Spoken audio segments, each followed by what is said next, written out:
Hello दोस्तों, राधे राधे, जय माता की।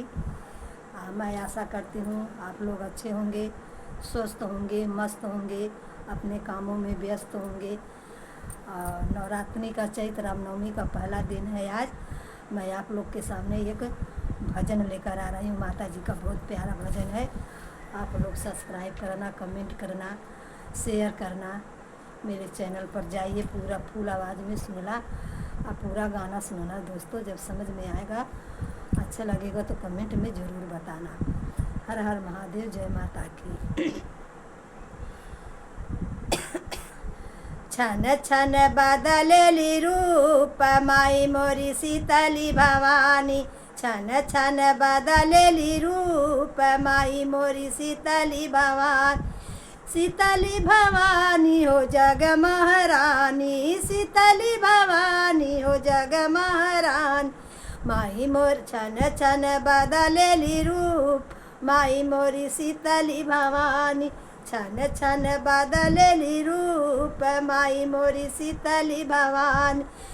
जब माई पहिरे लाली रंग चुनरिया, जब माई पहिरे लाली रंग सड़िया। धई लेहलिन दुर्गा के रूप माई मोरी शीतली भवानी। धई लेहलिन दुर्गा के रूप माई मोरी शीतली भवानी। छन छन बदलेली रूप माई मोरी शीतली भवानी। शीतली भवानी हो जग महारानी, शीतली भवानी हो जग महारानी। छन छन बदलेली रूप माई मोरी शीतली भवानी। छन छन बदलेली रूप माई मोरी शीतली भवानी।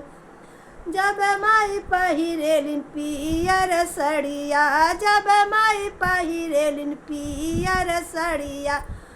धई लेहलिन लक्ष्मी के रूप माई मोरी शीतली भवानी। धई लेहलिन लक्ष्मी के रूप माई मोरी शीतली भवानी।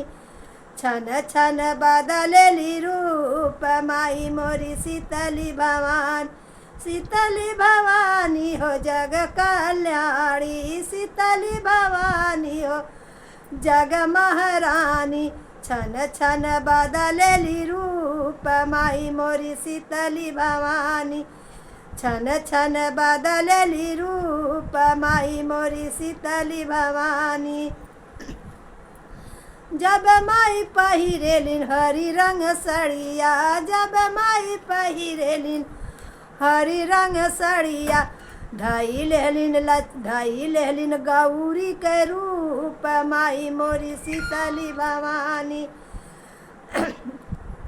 धई लेहलिन गौरी के रूप माई मोरी शीतली भवानी।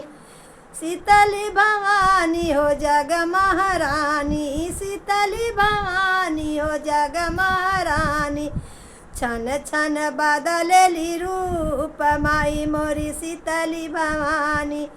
छन छन बदलेली रूप माई मोरी शीतली भवानी।